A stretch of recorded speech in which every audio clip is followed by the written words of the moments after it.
Is there pressure as a man to always look like they have to have it together, even when they don't? Yes. It's twofold. One, because as a man, the world is a jungle, and ain't nobody gonna save you as a man. So you gotta look at the world as a jungle, and then you're responsible for your household. And if it's not properly communicated, you feel solely responsible for your household. And even if it is properly communicated, the outside world will hold you solely responsible for your household. And I can't even say it's unfair, because we demand this as men. What? We demand that we have all that responsibility, right? We want the world to perceive us in that way, like we are the alpha dogs, that we are the head of our households, that we are the leaders of our spaces. We want to be looked at like that, especially in our culture. No black man wants to walk around and you have any doubt about who they are, especially when you come from certain environments. We can't afford to show vulnerability. True. We can't afford to. In the jungle. True. In the atmosphere, in the environment in which we live, it is more likely been keen to a jungle for us than a society. And we are bigger than us taught. The truth is, it would be wise to show less vulnerability. Yeah. No different than a lion, if he could hide his limp, would hide his limp, because that makes him easier to prey, less attractive to mate with.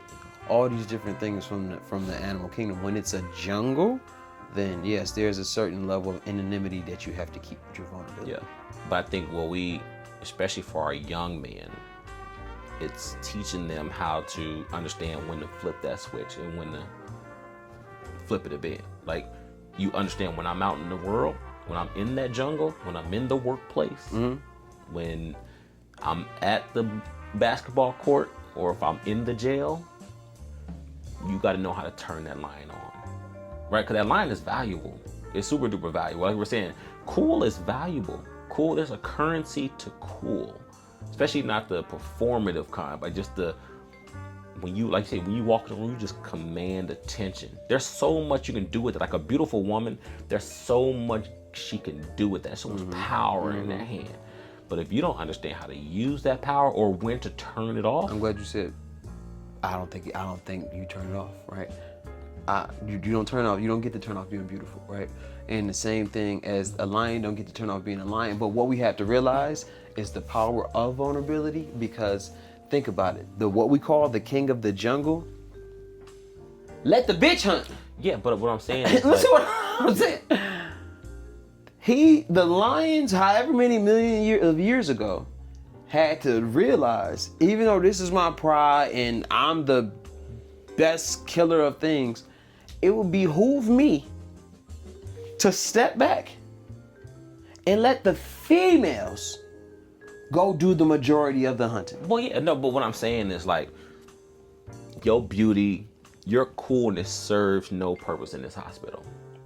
While somebody's laying in this hospital bed, it serves no purpose. Your beauty, your coolness serves no purpose when this lawsuit is here, or when we at this parent-teacher conference, or we trying to knock this deal down. Your coolness serves no purpose at all. I disagree. Tell me how. Because in any one of those realms, I forgot whatever the first one you said, a hospital. I'm dying. What does cool have to do with this right now? I would love to be around somebody who is cool or beautiful. Like let's go with beautiful, and then I'll go back to cool. I don't want my doctor cool. I want my doctor smart. I want my doctor. You can be both. Solution. I'd rather my doctor both. Of course, no. I want my doctor competent. But your doctor also understand. I want my doctor to know, hey, you cool. When I first came here for that consultation, and if I got to go through chemo, you gonna know how to keep the environment lighthearted and keep me comfortable. Okay.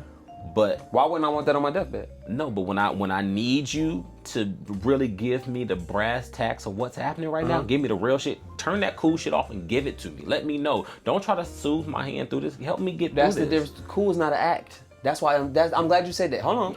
I can't cut it off. You can though. No. You can. I cannot. You can. You can't cut being beautiful off. So when that beautiful you can. doctor, no, you can't. Yes, you can. When that beautiful doctor come in and she's telling you whatever she's telling you, no matter how smart she sounds, she's still beautiful. You can't cut beautiful. I believe you can tone cool, beauty, all that stuff. There's a way you can tone that down. Especially for the environment. For the environment, because beauty is also distracting.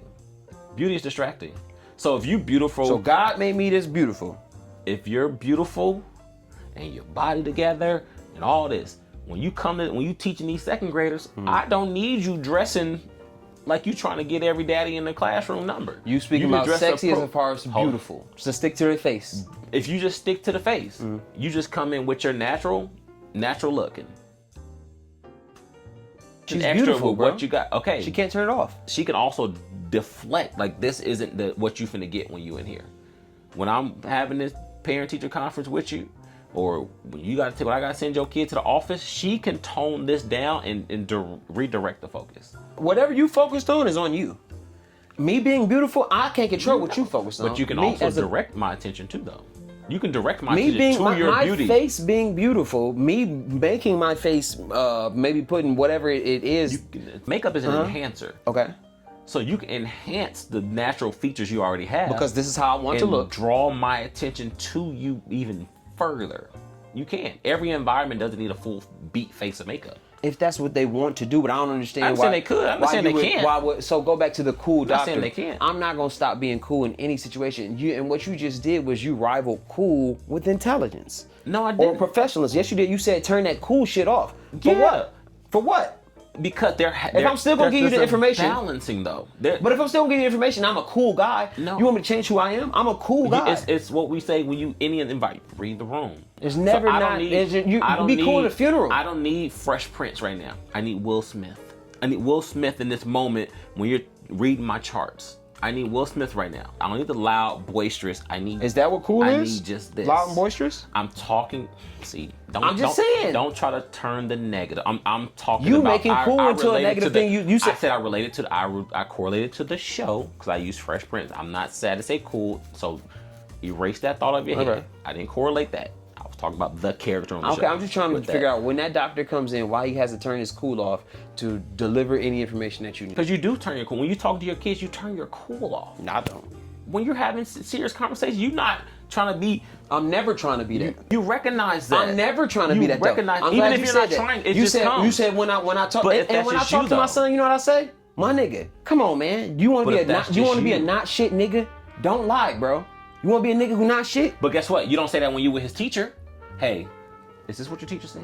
But now, why would your teacher say this? But you told me something different. You're not gonna say, hey, you stop being a not shit nigga to this teacher. You're gonna talk with him in a different tone than when y'all were together. It was just you and him. If I decided to take that moment, which I probably wouldn't, but if I decided to take that moment to speak to him, I'm gonna speak to him however the fuck I want to speak to him. If I'd say, all right, I have to speak to him in this moment, I'm gonna choose to take my child and speak to my child when we leave about here. When you leave. Yeah, but if that's not changing who I am. If you're sitting with the teacher, and I feel like this is something I have to do, I'm gonna deliver it like me. So if you sitting with your son and your teacher, you're gonna be like, "What the fuck you doing?" Da, da, da, da. All that, the stuff you would do in the car by yourself. And I don't want to sound demonstrative because I know that's not what you do. But you gonna say some words that you're not gonna say in front of the teacher, right? Yeah, or how you talk to your son is when y'all alone. You gonna say the same thing in front of the teacher? No, that's why I'm saying. I would elect not to do it there. But if I felt you might have to though. And if I felt so impassioned to do so, I would speak to him how I wanted to speak to him. How I speak to him. In front of the teacher. Yes, and when I speak to him, I don't always say nigga or cuss. But I'm saying if I felt invoked to, hell yeah. Because you know why? Because I need you to realize this lesson is more important than whatever decorum she acting like she got. Because when she need to cuss, she cusses. But this ain't about her. What I'm saying is, when I'm speaking to you and whenever I feel like I gotta speak to you, I don't give a fuck who around. I need me and you to connect how me and you connect. So I never turn my cool on. I think now I can have my cool on and realize, okay, this is not the decorum for me to cuss at somebody, but that don't take away from how cool I am. Most environments that I go into, if I stay there long term, they change because of me. And that's not by design. Well, damn, he got the job done without doing it in that way. So you can do it that way. Like when you get a job, you don't get to always just be your authentic self, at least right away. You go into that job, you follow protocol, you dress however the manager says dress, you do the things you do until you get ingratiated, and then you kind of learn the lay of the land, and then your natural self tends to come out more because now you got a little more seniority. I've only been involved in so many work environments. Yeah. And when I went the first week, I'm going back and forth with people based on how I dressed and what I did and what I said. I've always been like that. I'm only speaking for me personally. Yeah, no, I'm not gonna say nothing against you, but I think 9 times out of 10, you the one. I think most people go into environments understanding that you new in this environment. I'm not dipping my cool to act accordingly. I can be cool and follow protocol.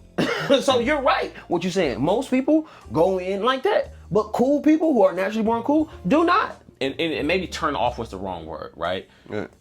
Maybe it's just you just make an adjustment to your cool for the environment. But so I don't think I think that's the beauty of cool, is when I walk into a room, right, I'm still gonna walk the same. I might not move at the same pace because I'm trying to gain understanding for when people even move here. Yeah. But when I do move, I'm going to move and it's going to be cool. I'm not trying to, I'm not turning on and off. The only thing I did was, okay, that don't mean that you can be cool. And if I'm a cool doctor and a part of my coolness is maybe my humor, then surprise, that made me not jump in and be like, you got 10 days. But however I'm cool, I feel a part of my compassion is mixed in. Like and subscribe. I'm gonna show the world your Pornhub search history. Nasty.